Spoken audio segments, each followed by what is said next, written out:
Hello, everyone, and welcome to episode number 1, the maiden voyage, the inaugural journey of the Real Deal Show. I'm your host, Tim Reed, real estate investor, real estate coach, and founder of the Phoenix Group. And I'm so excited today to have one of my personal mentors, Bruce Firestone, founder of the Ottawa Senators and realtor in Ottawa. And he's an absolute real estate coaching extraordinaire. He's like Yoda to Luke Skywalker. He's that good. And I'm a Star Wars geek, so I had to put that out there. If you get to know me, you know how much I love Star Wars. So without further ado, for those who don't know you, maybe a quick intro, Bruce, a little bit about yourself, and then we'll get right into the interview. I've done a lot of different things, Tim, and one of the problems I had, especially as a younger person, when I was dealing a lot more with the media than I do today, was explaining to the media who I am. And, as you know, certainly the mainstream media, they like to put round pegs in round holes and square pegs in square holes, but they found me a little different because, I was a university professor. I have a PhD in urban economics from the Australian National University in Canberra. I got my Master's of Engineering Science from the University of New South Wales in Sydney. I got my undergrad degree in civil engineering from McGill University in Montreal. So I have a background as an educator, as a professor, but I also was a real estate developer. I built I think about 2,000 homes, dozens of office buildings and shopping plazas. The best known building, the building I'm best known for is the Canadian Tire Center, which is a 22,000 seat arena in Ottawa, where the NHL's Ottawa Senators play. So I was a real estate guy, I was a professor, and now I'm a real estate broker, so I'm armed and dangerous, and I've also been a real estate investment and business coach. So I did a lot of different things, and I'm not saying that's the best strategy for any of your listeners or any of your viewers, Tim. And in fact, you've heard me say that the people who make the most money in business are people who focus on one thing and do it really, really well. But that's right. My life was pretty much a random walk. And if I liked something, if I thought it was interesting, I would do it. But I wouldn't necessarily recommend that for other people. And that's good advice. And I think that all of us at some point go through that, where we go from flower to flower, the next thing. That's a good way of putting it. You're totally right that if you pick something and just focus on that one thing, you always do better than trying to be a jack of all trades. I know I've been guilty of that in the past. I think you might have been, and certainly you're much younger than me, of course. I'm 69, I'll be 70 this year, so you're getting there. Well, you've got a lot of experience as a result. Yeah, for sure. That's for sure. Yeah, and actually, that's a good point, and that's a fair point. It does make me a good coach, but doesn't necessarily make me the most successful business person in the world. I mean, there's a few that have done better than me, like quite a few. Well, you still got time. We're going to live to 150 now with medical technology. Well, okay. Well, thanks for that introduction. Excellent. So my first question, because I really believe that readers are leaders. And I've heard tragically an article about North Americans that most people, a high percentage of people, I forget the statistic, doesn't matter, but that after leaving high school, if they don't go to secondary education, they never read another book for something other than entertainment. So a nonfiction book. And I think that's a little scary. So my first question is, what's the book you've given away the most as a gift, or what 3 books have impacted your life the most? Have you heard this one, that reading is like TV for smart people? I have heard that. Yes, I have heard that. Yeah, it comes from a book, and I think there's some truth to that, even if your education wasn't as extensive maybe as mine was, which might have been more than I needed, you can learn a lot by reading, and in a way that I don't think there's any other path to that kind of learning. And you're quite right. Young people and not so young people have kind of rejected it, and I think that probably is a mistake. So you asked me in these very tough questions, what are 3 books that have influenced me, at least recently? And I did write them out, to remind myself. And I think I would start with George Leonard's Mastery. George wrote that book, I think, in the early 90s, so quite a while ago now. But just because it's 30 years old doesn't mean it's not a good book. And I think the central principle I took from it was why are we in such a hurry? You know, you get up in the morning and you're in a hurry to have breakfast, then you're in a hurry to get to the gym, then you're in a hurry to get to work, then you're in a hurry to get through your workday so you can get home and have the rest of your evening, then you're in a hurry to have dinner and wash the dishes, and so you go and sit there and watch TV. You know, I mean, Yeah. he sort of says, you know, what we should do, we should, you know, as a master of your own life, you should focus on, if you're going to wash the dishes, be best darn dishwasher you can be. And if you're doing some kind of work, really focus on that and nothing else. And I think that's a really important part of being a better, just a better friend, a better husband, a better father, a better person, and also more successful. So I really would recommend Mastery to folks who haven't read it. The other one that's a really good point. I think that's really focusing in the moment and not be thinking focusing in the moment things that you want to go. I think that yeah. is very, very good practice in all aspects of our lives, not just. Yeah, I think so. And since I reread it about 6 months ago, I've really put it into practice in a way that I hadn't before. And one of my friends who's an American, I think either from Philadelphia or Pittsburgh, owns a bunch of sports and entertainment facilities. And he talks about TPO, touch paper once. And what he really means by that is when you start something, focus, get into the zone, complete it, and then move on to the next thing. You'll be much more productive. You know, a lot of my students who are young like you and even younger than you know, they might have, you know, music going, and they might have Facebook open and Instagram and TikTok, and they might be working on a spreadsheet, they might be working on some work, and they're doing some email and some messaging. And they think they're being productive, but in actual fact, if you look at what they're doing at the end of the day, a lot of their work is actually quite poor. Busy and productive are not the same. They're not. I mean, you're so smart, Tim. That's a very good point. So the second book that I've been reading recently and rereading that really surprised me at how influential it has been in my life was by Robert Kiyosaki, Who Took My Money. I think it's a relatively new one of his, you know, Mr. Rich Dad, Poor Dad. And, you know, I this is heresy, but I was never really a big fan of Rich Dad, Poor Dad and Mr. Kiyosaki's teachings until I reread and read this book, Who Took My Money?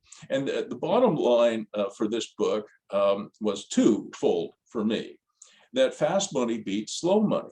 And I went, oh, I wonder what the heck that means. Fast money beats slow money. And it took, I think I reread it like 2 or 3 times before I really understood what he was getting at. And so it has changed me, Tim, since the last you and I talked.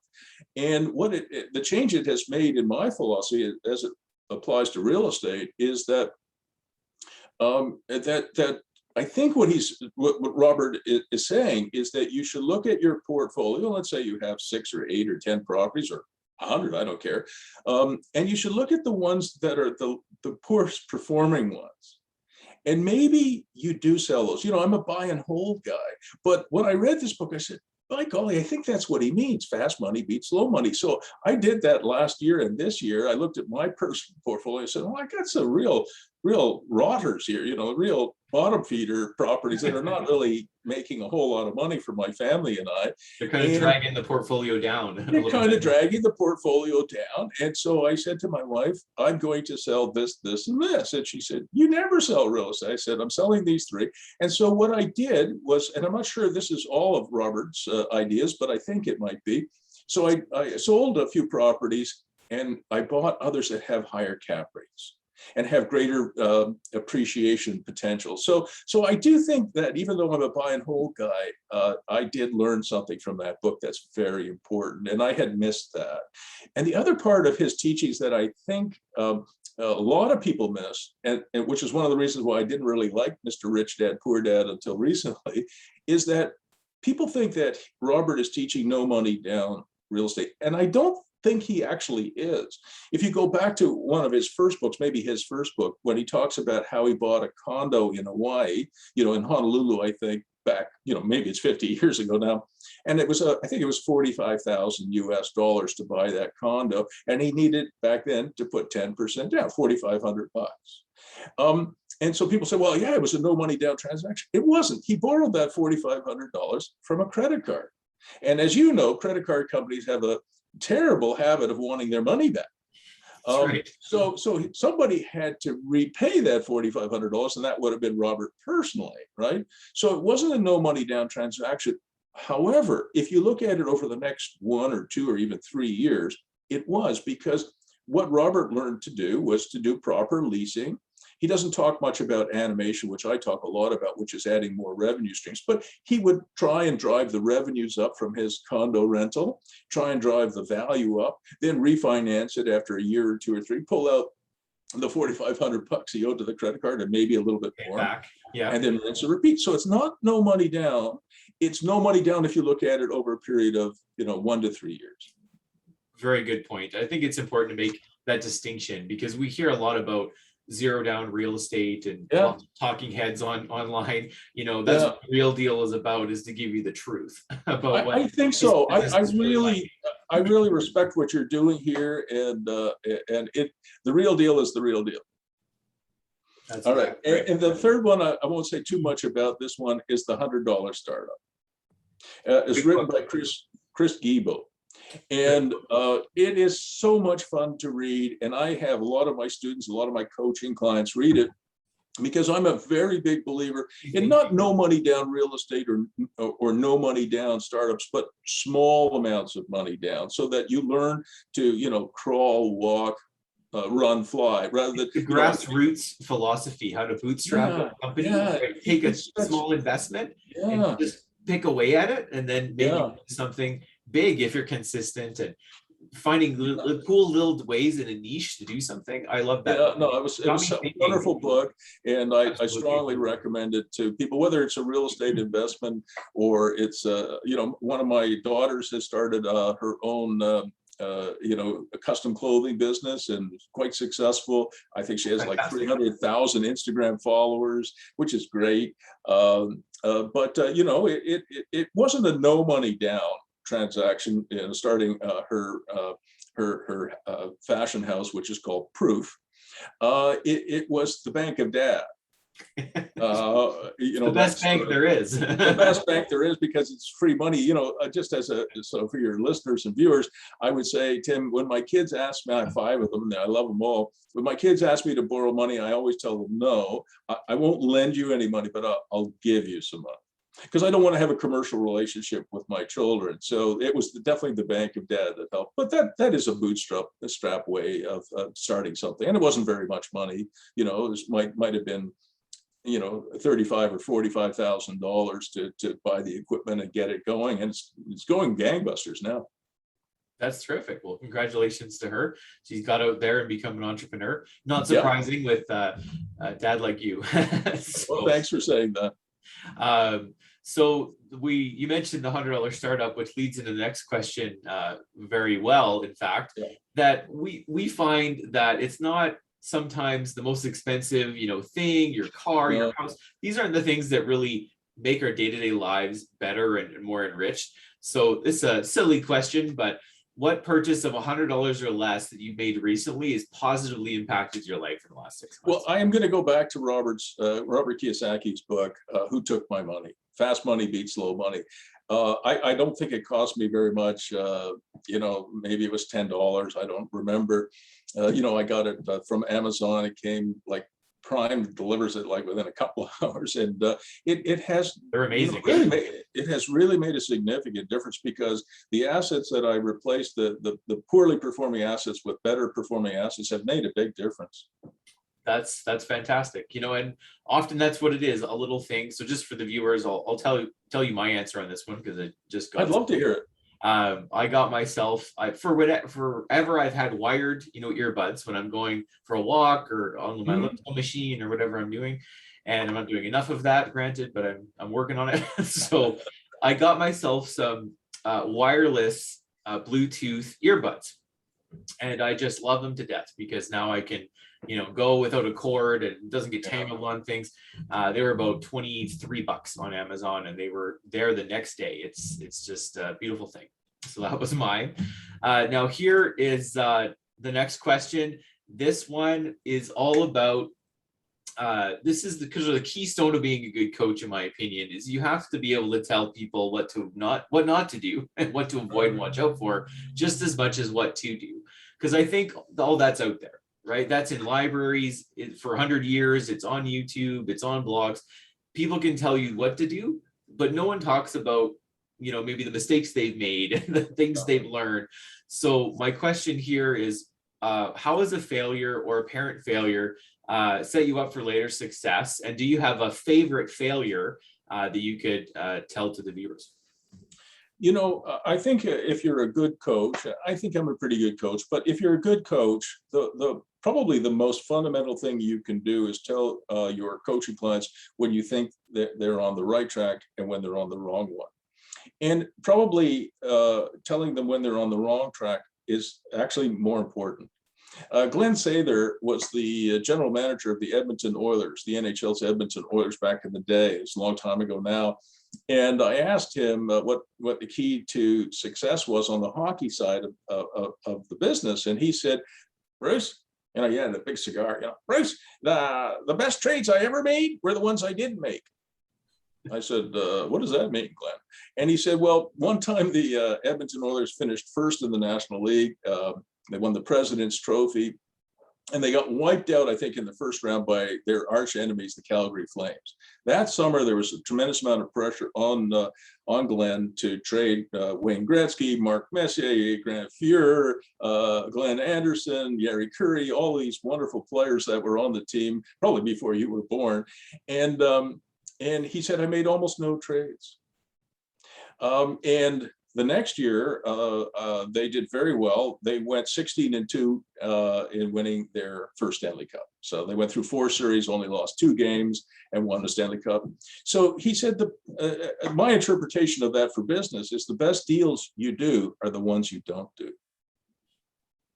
And so I think when I coach people and they're really going down a path I think is going to be unsuccessful, I will tell them that, in my opinion. But as a coach, you're not the boss. If they decide I'm going to buy a $700,000 townhouse and rent it out for $1,500 a month and have a cap rate of 3% or less, I might say, well, that's really probably not the best model for you to follow. And what you don't want, whether it's tech businesses, service businesses, real estate ones, is you don't want your clients to spend 3 or 4 years or more and then fail, right? That's you only have a career of 40 or 50 years, maybe a little bit longer if you live to 150, but don't waste 10% of your career on failure.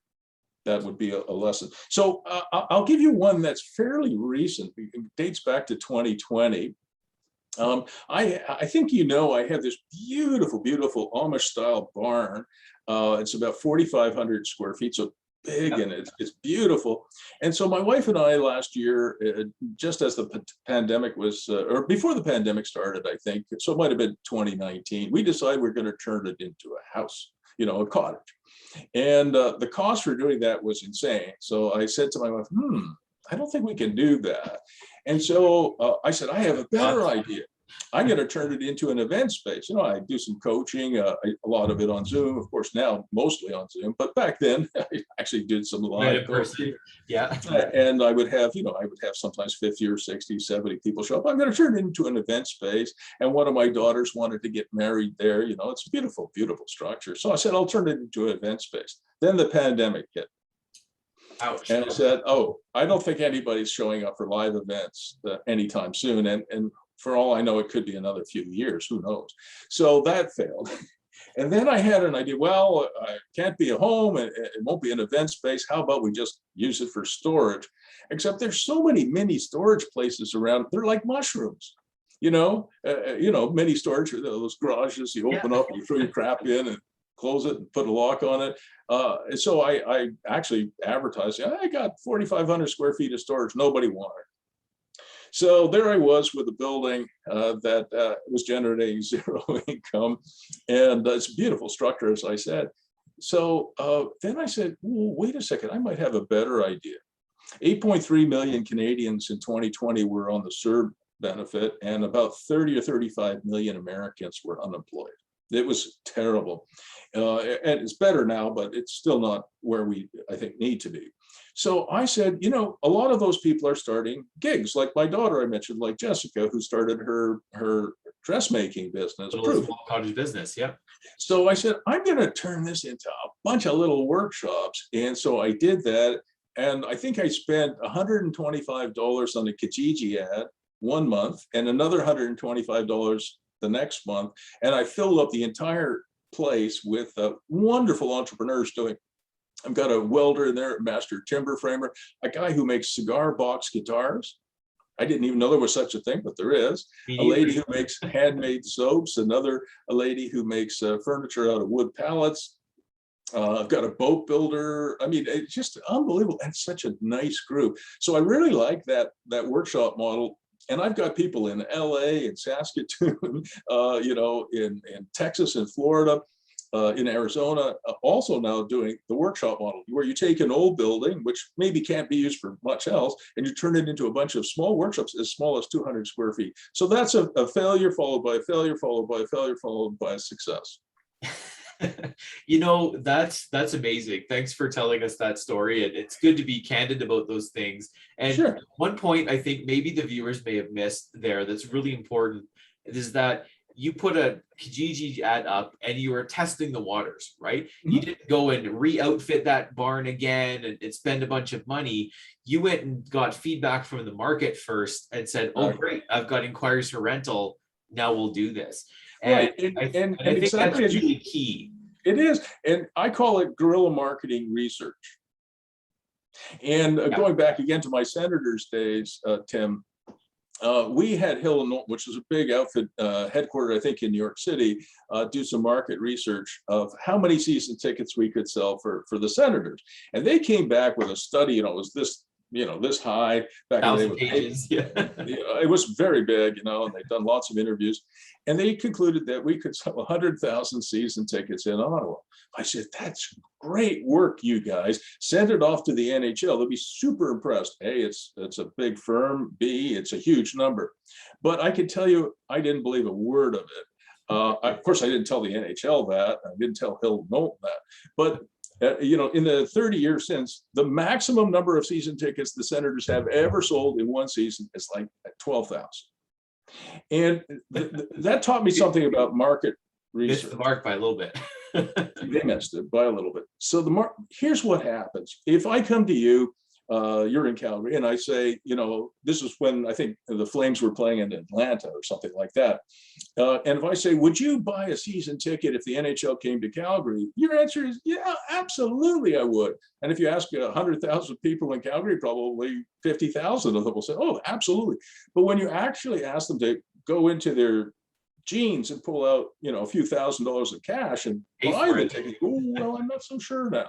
So, so guerrilla marketing research, like you just described, where you put an ad on Kijiji and somebody calls you and says, oh my God, I really want one of these workshops. Where do I sign up?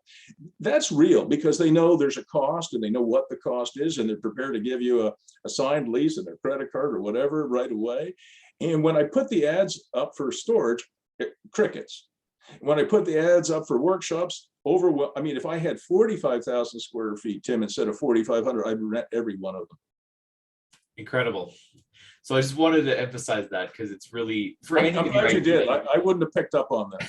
Real estate business, the $100 startup, great example. Please get that book. It's excellent. It gives you that type of idea of how to test the market, so you make sure that you're not running down maybe the wrong rabbit hole when customers don't want your product or at the price you think you can sell it at. That's also very important. Excellent. So the next question is, if you could have a gigantic billboard like in space that everybody could see it on Earth, and you could have anything on it, what would it be? So I was stumped initially, and then I realized I didn't have the answer, but my wife did. Oh, okay. So here are the 3 quickest ways to get poor. You ready? Yep. Number 1, get divorced. Number 2, buy a horse ranch. Number 3, buy an NHL team. Those are the 3 quickest ways to get poor. And now I haven't been divorced. I don't own a horse or horse ranch, but I did own an NHL team. And in the NHL, at the Board of Governors level, there's a joke that goes around amongst the Board of Governors which is the second happiest day of your business life is the day you get an NHL franchise, and the happiest is the day you sell it. Because I don't know what the NHL teams lost last year, playing during the pandemic, but it was probably, $40 million US per team. It might have been higher than that for all I know. Significant. And losing money is not fun. So in the real estate coaching that I do, I say, don't buy properties that don't cash flow. Reaching into your pocket every month to support something, whether it's a hockey team or a duplex, is not really fun, after a few months. So my wife made me carry around a note in my briefcase for like a decade after my involvement with the NHL was over. And in that briefcase was a note to myself saying, it's real estate stupid. And if I had a billboard that you could see from outer space or from outer space, here, it would say, it's real estate stupid. And I mean that sincerely. So every time somebody would come to me and say, you want to invest in this tech business? I'd go, oh, let me think about that for a minute. No.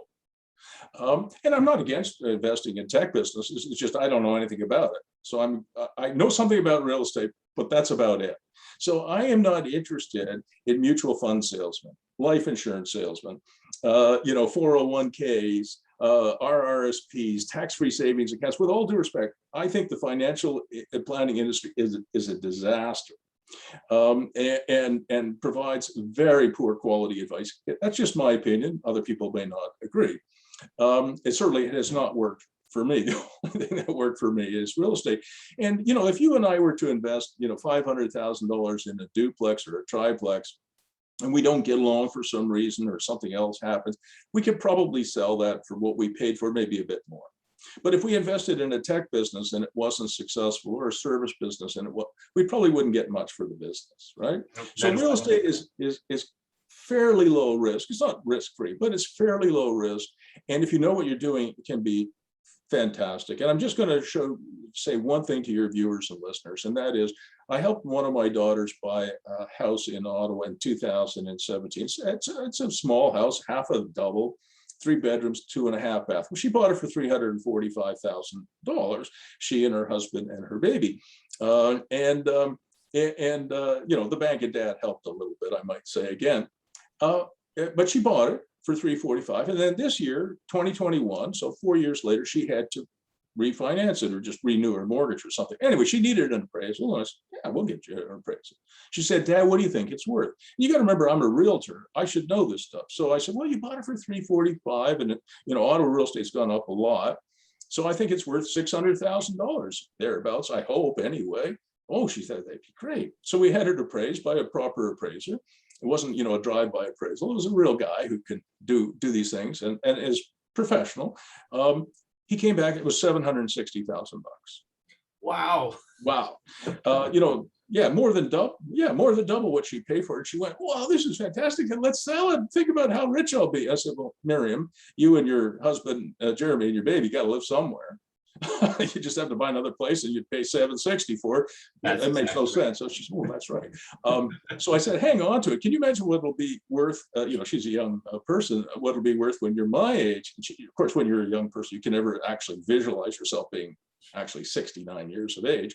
But I mean, if it's gone from $345,000 to $760, but what that tells me is it's not easy to save $400,000. I don't care who you are. For most people, saving $400,000 in 4 years would be very difficult for most people, especially a young person with a family and a baby now, and maybe they'll have more children, I hope. Real estate is, it's not always like that, because real estate does go up and can go down. It's a cycle. It's a cycle, but the risk profile is pretty low, and certainly compared to any RRSPs or, anything else that I've ever done, mutual funds, it has performed much better. Well, I like to put it this way. I talk a lot about the 3 pillars of wealth. There is the equities market, there's businesses, and there's real estate. Yeah. You can get rich quick and lose it all just as quick with stocks, right? You got to know what you're doing there. Businesses, you definitely do. You don't go broke overnight, but usually there's something to sell if they had to be sold. Real estate's the slowest but most reliable method. I think so. And that's why about 68%, correct me if I'm wrong, Bruce, I think that's probably the current stat of the wealthiest Canadians anyway. I can't speak to other countries' numbers, but hold most of their wealth in real estate. I think that is correct. I did some research, quite a while ago now. It was certainly around 2/3 of the wealthiest Canadians. The same thing would be true in Mexico, same thing probably in the United States. And surprisingly, in my coaching practice, about 1/3 of my clients are expatriates from the tech industry. Because they've seen their options go up, they've seen them go down to zero, they've seen their stocks. If you had stock in Nortel that was $100, went down to pretty much zero. Oh, yeah. And so a lot of these tech people in Canada, the United States, and overseas as well, they have fallen in love by the time they're 40 with real estate, because it's not sexy, it's not fast moving the way, say, tech can be, but it is much more reliable. And that's one of the main benefits. It doesn't, Warren Buffett says, I think, that it doesn't have to be exciting. It just has to not lose. Rule number 1, never lose money. Rule number 2, never lose money. Right? Yeah, and rule number 3, refer to the first 2 rules. That's right. So the next question is about investing. Now, you've done a lot of things over a lot of years. So yes, this might have been a brain rattling one to figure out the answer for. What's the best or most valuable investment that you've ever made? Well, valuable means the one, I think, that has the highest cap rate. I think that's probably true. And for people who know what a cap rate or capitalization rate, it's really a measure of cash flow.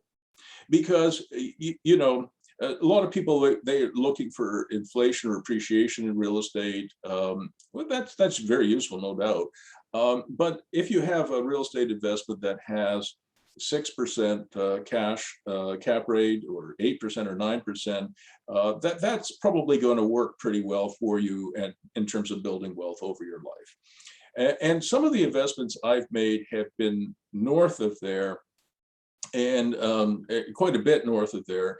And there's a model that I think I've told you before, which I really like, which I call Main Street makeovers. And what I'm doing, and what many of my clients are doing as well in Canada, the United States, is we're going into small towns within an hour or 2 of larger centers. So within an hour or 2 of Austin, Texas, or Dallas, or Houston, or Tampa, or Los Angeles, or Toronto, whatever it might be.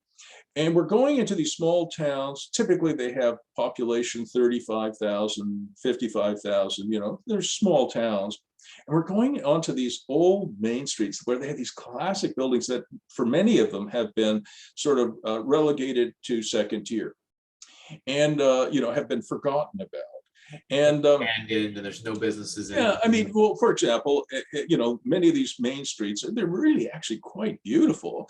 But if you go to some of these main streets, they'll have like a girly club, they'll have a pawn shop, they'll have a bar, they'll have a convenience store that doesn't sell food. It sells, especially in the United States, guns and ammunition and pop, and chips and candy. There's no actual food there, and we're not that much better in Canada either. So what a lot of my clients have been doing, we've been going into these towns, but they have to be near bigger towns.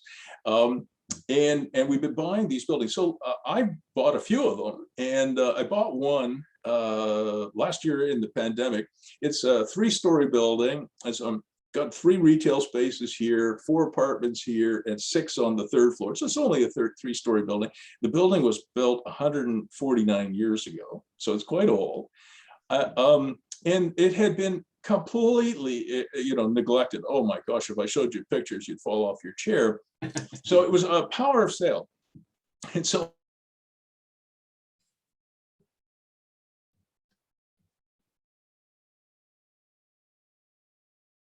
foot.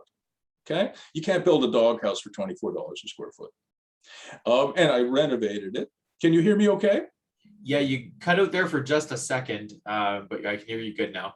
Okay, so I bought this building. It's 12,000 square feet, 3 stories, beautiful old building, needed some work, mind you, for $280,500, $24 a square foot. You cannot build a doghouse for $24 a square foot. Fabulous building.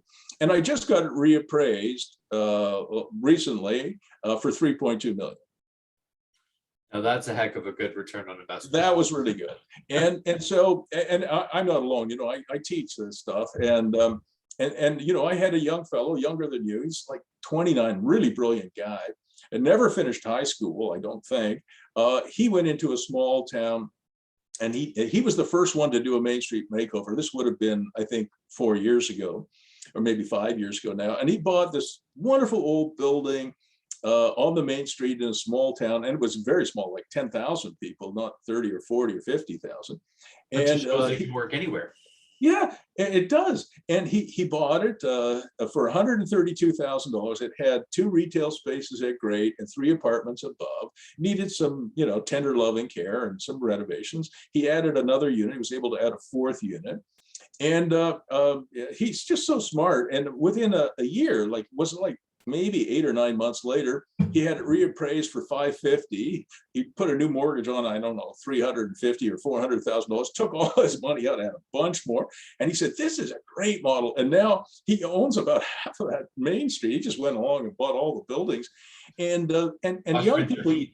young people your age, they are now freed from their offices. You know, the pandemic has freed them up. My daughter, Rachel, who was working in downtown Toronto, got permission from her employer to work from home on a permanent basis.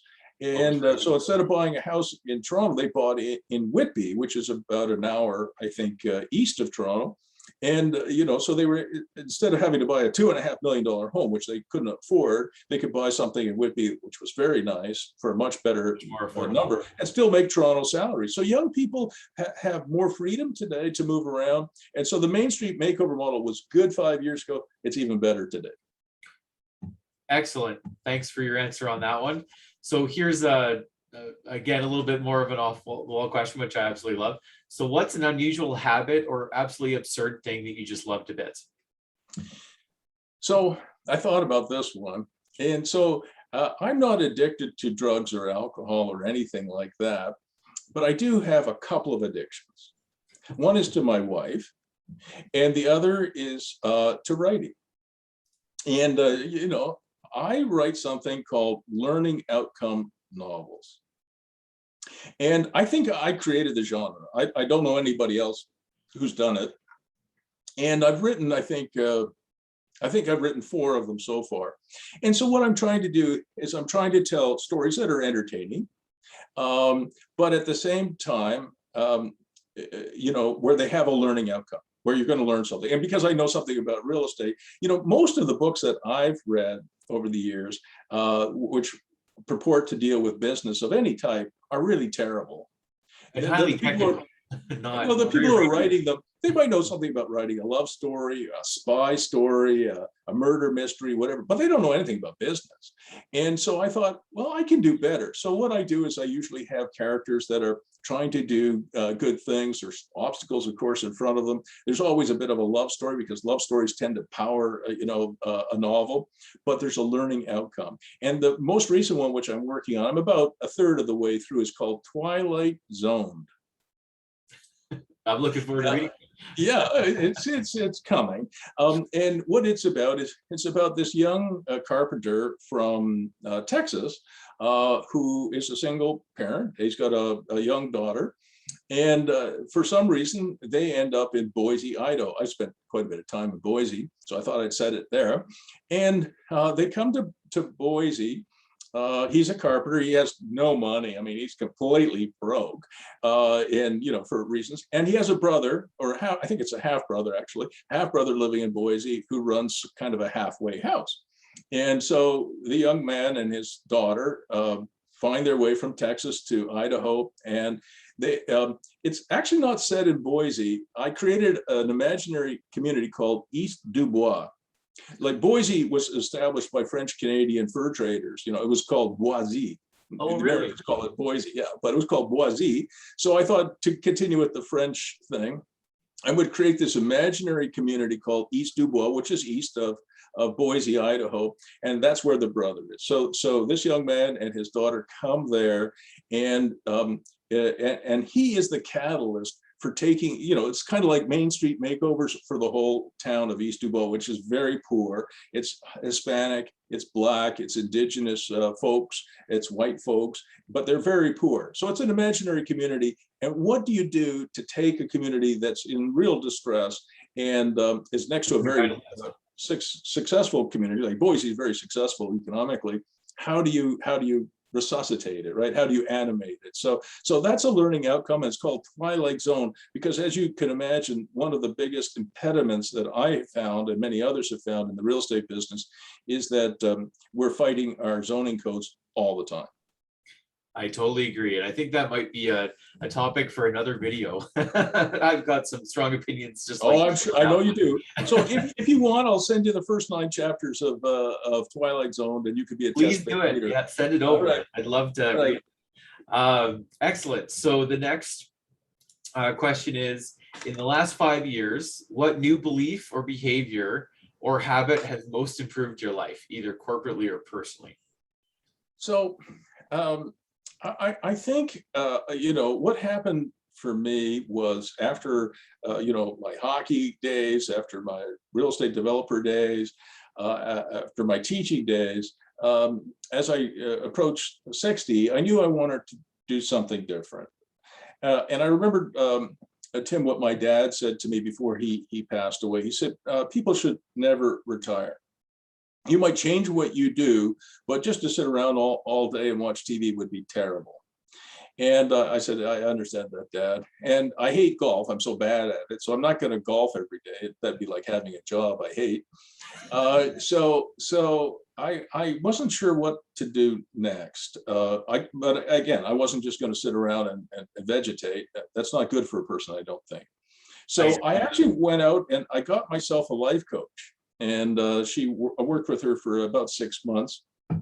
And towards the 4th or 5th month, she said, Bruce, I think you'd be a good coach. And I said, I don't think so. I don't know anything about being a life coach. She said, no, I don't mean a life coach. That's what I do, she said.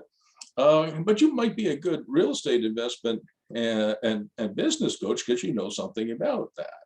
And I said, that could be true. That's interesting. Yeah, maybe I could do that. And for somebody like me, when I hear a good idea, Tim, it doesn't take me very long to act on it. I think the next day I had a very primitive website up saying, hey, here's Prof. Bruce, real estate investment and business coach, not really knowing if anybody would want any coaching from me, but it turned out that thousands of people did. And then the other surprising thing that came out of it and really changed my life was, and I've said this to you before as well, is I learned almost as much from the people I coach as they do from me. They ask me fantastic questions. They make unbelievable comments and insights like you do. So my understanding and knowledge of real estate was pretty good. I've had lots of years of education in the field, lots of practice, but my knowledge of and understanding of real estate business models has advanced light years ahead of where it was 8 years ago. I find that as well, that as a coach, you learn so much from your clients, and they ask a question or make a comment or come up with an idea, and you're just like, wow, always so surprised that I never thought of it that way. That's fantastic, right? And just so you know, if you write a book and you're working with a publisher, one of the first things they'll ask you is this class taught material. And when I first did that, I wondered, why are they asking that question? Well, it turns out if you are a smart person and you're teaching a bunch of smart people, the questions that they're going to ask you over a couple of years or 3 or 4 years will make your material better. Because they will ask you things that you cannot, as smart as you might be, Tim, you cannot anticipate some of those questions and insights that your students will have or your readers will have.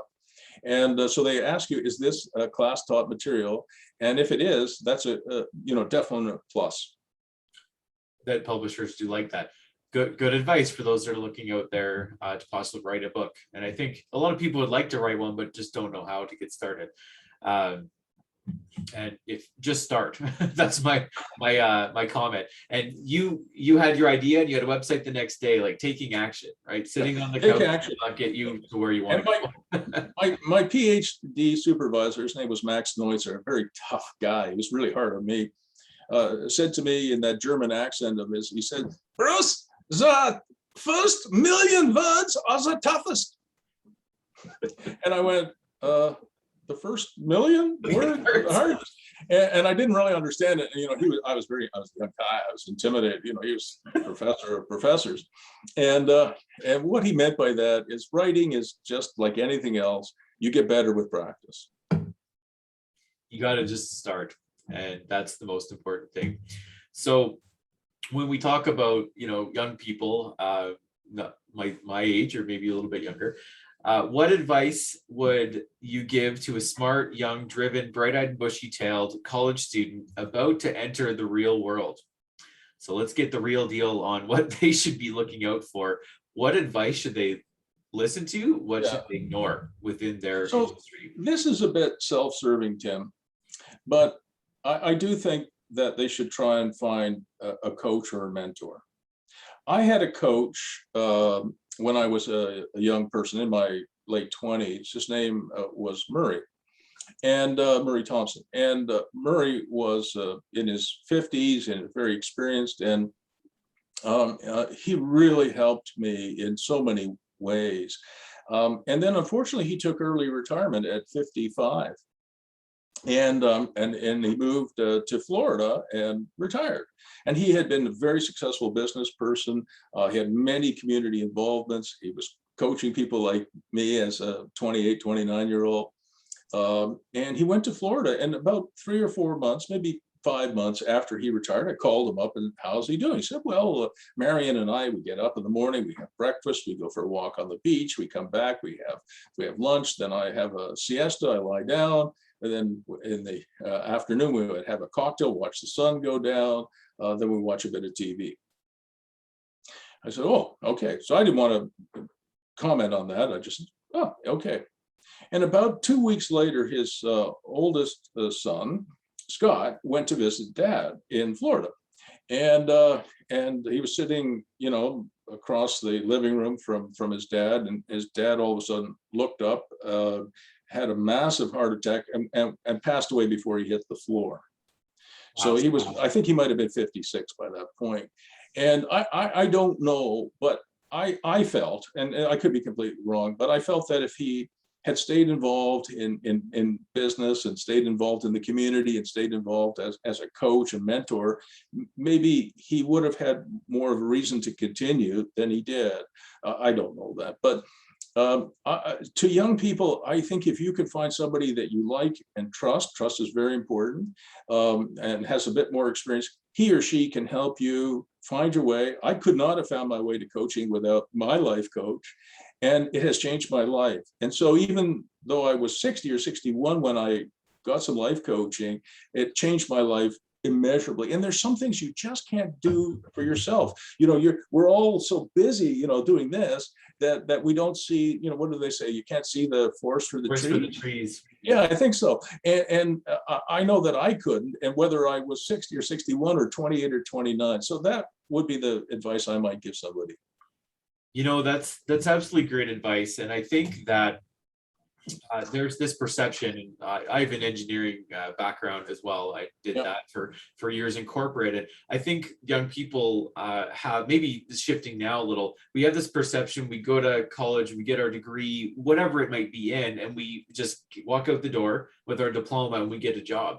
And it's going to be everything we want it to be. And that's not reality. That's not how it works. Reality. You got to get to know people, you got to network. Like, it's not really what you know, it's who you know. And that's true in business. It's absolutely true. It's not a Bible. And for most young people that I have coached, when they have a JOB, which is short for Journey of the Broke, when they have a job, I do tell them, you know, you should change jobs every 18 months to 24 months when you're young. And the reason for that is if you stay in the same job, your boss will say, "Oh, you know what, Tim, I'm going to give you a 2.5% pay hike." And you got to go, "Oh, that's it? Well, you know, that's what we're giving this year." "Oh, okay." So 10 years later, you've had 2.5% increases, and there you are, whatever your salary is. But if you are in this business and you go somewhere else, they're going to give you a 20% hike. Certainly that happened with with one of my daughters, as she followed my advice, and I don't know what she makes now. It's crazy. And my oldest son is the same. So I'm not saying you should flip from job to job throughout your career, but you want to broaden your experience base, and you definitely want to go up the salary ladder if you can. And I wish I would have known you when I was younger, Bruce, because that is the pattern I realized a little bit too late within that industry. Is to be able to make a lateral or up move, you have to switch companies. And You do. Unfortunately, it never made any sense to me. When I was running the Sens and Terrace Investments Limited and other companies, we had 350 employees, something like that. I found employee retention was very important, and we paid a lot of attention to that. But why you would not give somebody a raise to match your competitor who's poaching your staff, who you've invested a huge amount of time and training in. I never understood. It was like back in the day, when you might have had a subscription to a newspaper, let's say you were a subscriber to the Washington Post or the New York Times or the Globe and Mail, and then you notice you've been a faithful subscriber for a decade. And so they say to the new subscriber, hey, listen, you subscribe to the Washington Post, you get, 6 months free. Well, what's wrong with me? I've been how about a customer for a decade. I've been there with you for a decade. So I've never understood the corporate thought that a new customer is worth more than somebody who's been with you for a decade. And so we, in all the companies I've run, we treasure our clients. And in the real estate business, many landlords think of their tenants as the enemy. I think of them as my customers. I treat them like gold, and I expect them to treat me properly as well. But they're not the enemy. People will spend more time with their dog than with their $1 million fourplex. And when a tenant calls them and says, "I got ants in my kitchen," they go, "What the hell are you calling? Why the hell are you calling me? Go to Crappy Tire and get some ant traps." Well, that's not the way to treat them. I would say, well, we can afford $6 for 5 ant traps and drop them off, and keep our tenants happy and keep them longer. I think a lot of companies, in whether it's real estate or it's newspapers or magazines or anything else, have forgotten how important keeping your existing clients and your existing employees happy is, at least in my opinion.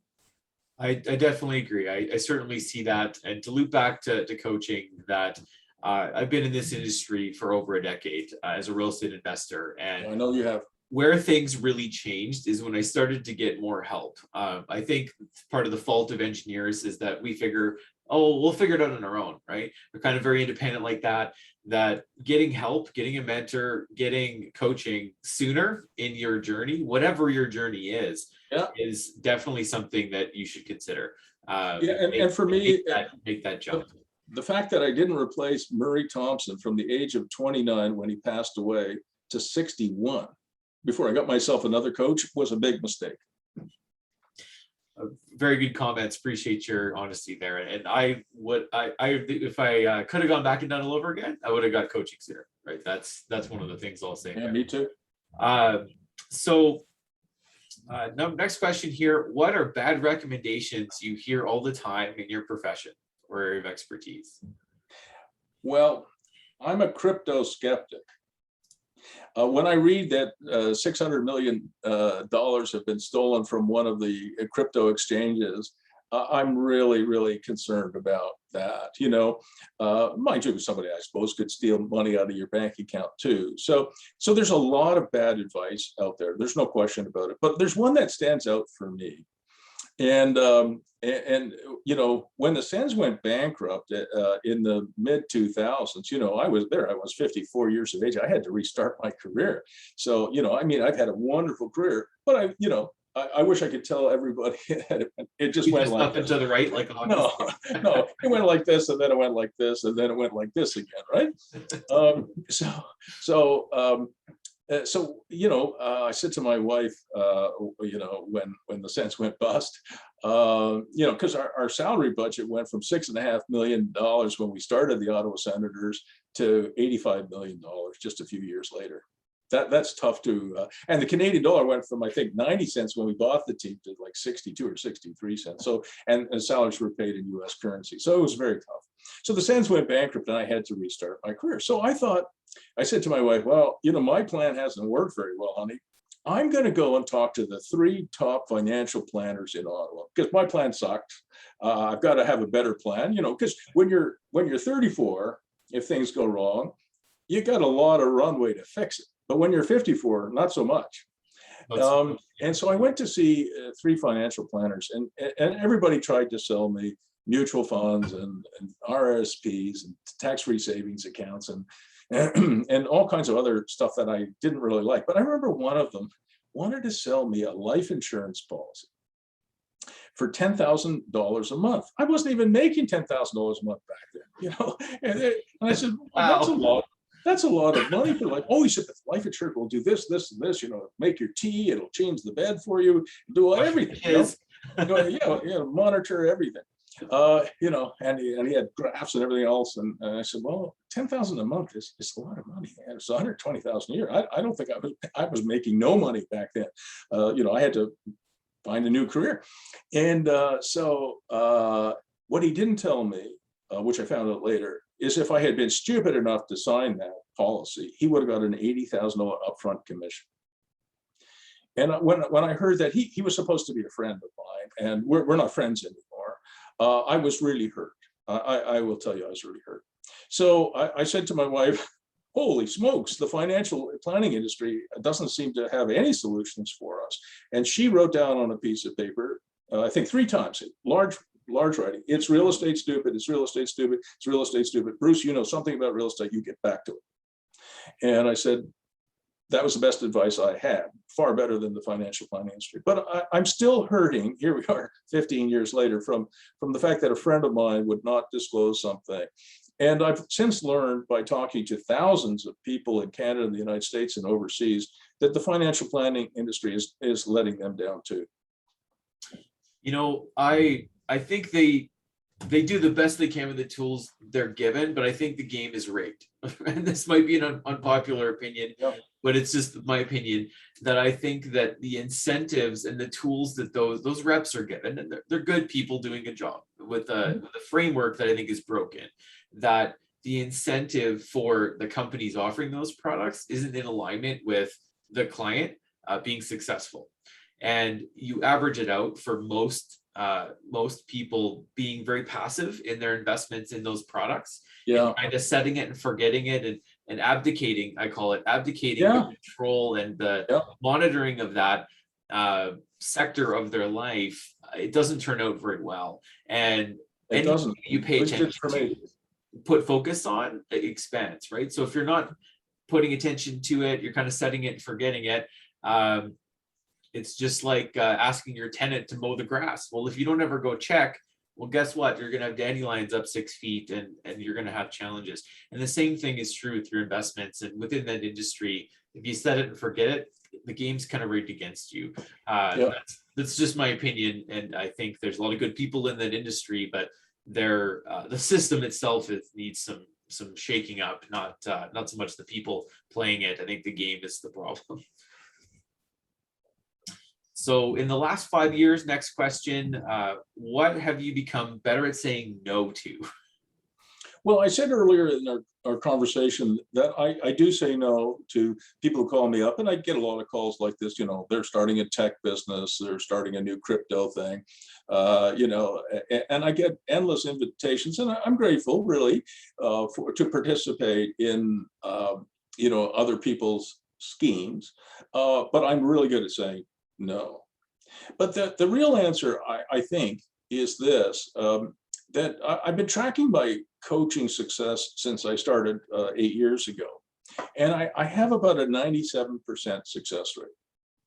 And how do I measure success? Well, I measure success in that the people I coach have made at least one investment and that it has worked out well for them, right? And they haven't lost money on it. In fact, they've made money on it. So that's a very simple measure of success. And it's a 97% success rate. But that is not really accurate, the 97%, because people will come to me, especially after a Rich Dad, Poor Dad conference, And they'll say, hey, Prof. Bruce, I hear you know something about real estate. I'll go, oh yeah, I know something about it. Yeah. And you're a coach. Yeah. Okay. Can you find me a 100-unit apartment building that makes $100 a month after paying everything, including the mortgage? So I can make $10,000 a month. All right. It has to have great tenants because, I don't want to deal with bad tenants. And it has to have really good property management because I don't want to do any work. Okay. And in addition to that, it has to be a no money down deal.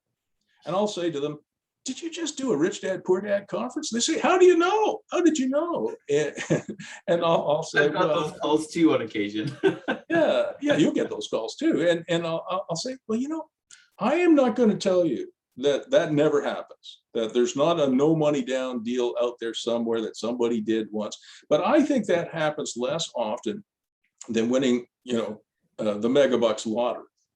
And so it's not that it never happens, but if you're coaching and you're talking about something that happened once somewhere to one person, and it's a 1 in 13 million shot, that is not something that you can plan or adapt or adopt into your plan to make your retirement possible, right? It's not, that's You can't not build a realistic. business model around that. You can't. And Bank of Montreal did a survey just a few years ago. 34% of Canadians said their retirement plan was to win the lottery. 34%. 34% of Canadians. That's scary. That's very scary. It blew my mind. So one of the things that I would say about my so-called 97% success rate is the reason that it's so high is that I say no to a lot of coaching assignments, because people will call me and ask me stupid questions like, can you find that kind of a deal? Just the 1 in 13 million dollar, 1 in 13 million odds. Well, I can't do that for them. And frankly, if I found a deal like that, I might You do it yourself. myself. Right. And I don't want to ever be in a conflict of interest with my coaching clients. But so I think that saying no to people who think that real estate, for example, is without effort or without work, which it is not. It can be done without learning, which it cannot be. And there are many, many, many different business models, one of which I mentioned that nobody really thought of until maybe I thought of it, which is Main Street makeovers. And there's 50 or 100 other business models that we've developed that are really good. It's not just buying a crappy townhouse at a very high price and renting it out for almost no money, hoping somebody will be stupider than you next year to buy it for more money than you paid for it. That's not a real business model either. So I did get very good at saying no on coaching assignments, because I learned to pick up those signals early. That's an excellent answer. And I think that really is a great example applied to a lot of other things, that in business, we have a little company, we hear the customer's always right. We always use joke in telecom, the customer's often wrong, and it's our job to tell them that I think you need to pick your customers. And in the beginning of business, we have this propensity, I think, as business people, we'll take any customer we can get in the beginning, and you want to get your ideal customer. Right. And I read a lot about that. I teach that to my coaching clients, that you want to deal with your ideal client because they're going to refer, they're going to be fun, it's going to be great to deal with them. Yeah. And they're going to take action. And they're going to take action, number one. And number two, you're going to be able to help them get great results. Especially as a coach, if they think that this 100-unit building will fall from the sky onto their lap while they're sitting on the couch watching YouTube, then that's not going to be a recipe for success for either the company or the client. And I think that is key to all business, whatever your model is you have to say no to a customer because they're not the right customer for you. And I'm not saying say no and good luck, but no, maybe you can help them find another company, be a good corporate citizen where possible, but you don't always have to take that customer on, and your business will be much better off because of it. 80-20 rule, right? 80% of your problems come for 20% of your clients. And if you said no to half of those, where would your business be, right? Right on. Last question. When you feel overwhelmed or unfocused, what do you do to get back to center, back on track? So this might surprise you a little bit. I'm now at age 69, going to be 70, as I said, later this year. As a sole practitioner, I can only delegate to one person, and that person is Google. I have a Google Calendar, or you might have an Outlook calendar, or whatever, but I have a Google Calendar. And what I do, that calendar is full. I like to be busy, and I am busy. But if I have to send Tim, 9 chapters of Twilight Zone, right, and I don't have time to do it today, I'll put it into Google as a reminder. Hey, send Tim those chapters, and maybe I'll do that on Sunday, or I'll do it, Monday, Tuesday next week, whatever. And once I put it in the Google Calendar, I forget about it. Like, I absolutely have disciplined myself that I'm not going to worry about that until the night before. The night before, I'll look at my calendar. What am I doing tomorrow? And make sure I'm prepared for whatever I have to do. And of course, the day of, I'll do the same thing. I did that today with you, and I looked at all those very tough questions that we've gone through and prepared a few answers. So I delegate to Google, and then I am absolutely disciplined not to look at it. And then when I do look at it, it's TPO, touch paper once. If there's something I have to do for you, I will write those answers down. I won't answer my phone. I won't answer my messages or my emails or texts or anything else like that. I will focus on that, write down my notes, and then do the interview with you. So that's one way to handle some of the amazing stress that we all suffer from being busy. The other thing that I've listened to over the years is the Dalai Lama. And the Dalai Lama says, don't worry. Don't worry about anything. He said, if it's something where you can make changes that will address the situation, then go and make those changes and address the situation. If it's something that you have no control over, nothing you do can change the outcome, why are you worried about it? Because you can't change anything that will change the outcome. So he said, there's never a situation where you should be worried. And I think that's true. And then there's some practical advice he added to that you should try and find 20 minutes a day, every day, where you can be by yourself, without your cell phone, without your earbuds, without music, And so for me, I try and get 20 minutes alone every day, where I walk outside, or I do yoga, or I'm on my treadmill, or I'm on my stationary bike, and I don't have the television on, I don't have music playing. I am by myself, without, I love my wife and my kids, but I'm on my own 20 minutes a day. And that really helps deal with stress. A lot of people will take drugs and alcohol, and I think that does relieve stress for a short while, but I think at some point it creates more problems than it solves. And the other thing I did say is that yoga has really helped me. I hurt my back shoveling snow in 2007. And I had to go through some physio and stuff like that. And my wife, who's been doing yoga since she was a girl, since she was a teenager, said, Bruce, you ought to come and do some yoga with me. And I said, oh, yoga's for girls, not having really any knowledge. And she said, well, you should try it before you say that. So I went to this yoga studio. It was called Mountain Goat Yoga. And Heather, was the wonderful name. Heather, who was the teacher, looked like she could bench press my wife and I with one arm each. And she was fantastic. And I spent an hour and 15 minutes in my first yoga class. And I realized, oh my gosh, this is really hard. And these girls, or these women who were with me, or 13 women and me, they were all fantastic at yoga, and I was terrible. But I persisted with it, and it helped me in so many ways. It helped me with healing, with fitness, with mental clarity, flexibility, and I got better at it, as things went along. Yeah. And then I realized also, I was embarrassed how bad I was, but I realized that nobody in the yoga studio gave didn't care one whit that I was terrible and they were great and they could do these things and I couldn't do them. They just didn't care. They're centered on themselves. And so I said, to heck with everybody else. I'll just, I want to be good at what I do, but it didn't matter. And I did get better at it. So whether it's yoga or it's meditation or it's walking by yourself in the woods, apparently that's very important for human beings, some alone time and some level of what I call lifetime fitness as opposed to peak fitness. There's a difference. If you're Brad Pitt, you have to be into peak fitness because you get paid $35 million to look good on camera. That's right. Yeah. But if you're you and me, it's not about looking as good as Brad Pitt. I wish I could say I did, but I don't. But it's about finding things at every stage of your life that you can do physically that you can sustain over a long period of time. So, and that's how I deal with stress. Those are absolute excellent answers. And I think one of the main, themes that I've got from that advice, which is excellent, and some of the things I've heard here and there as well, is having that quiet time, having a plan, either the night before or the morning of, whatever works better for you personally.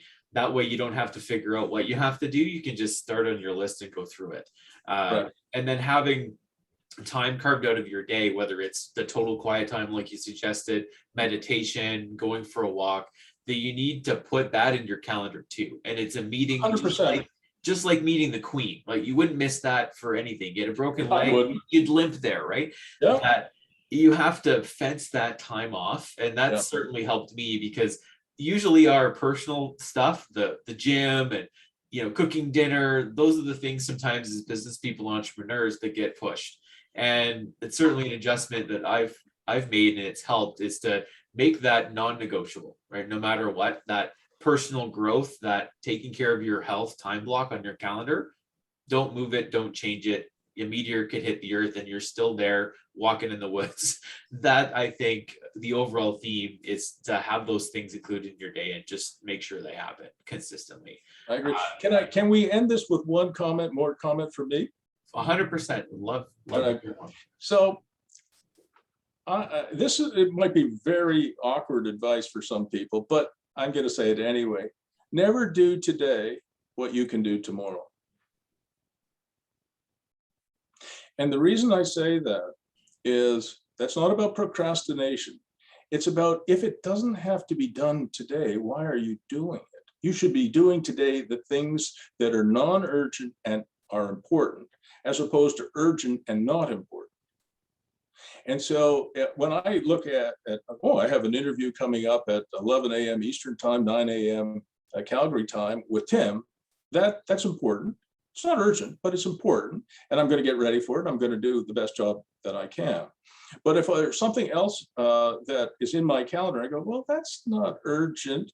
It's not important, and it can be done at another day. Then I have higher priority things that I should be doing today. And that has really helped me with time management. That's excellent advice. Absolutely great advice. Well, thank you so very much. I'm honored to have you in episode 1 of The Real Deal, Bruce.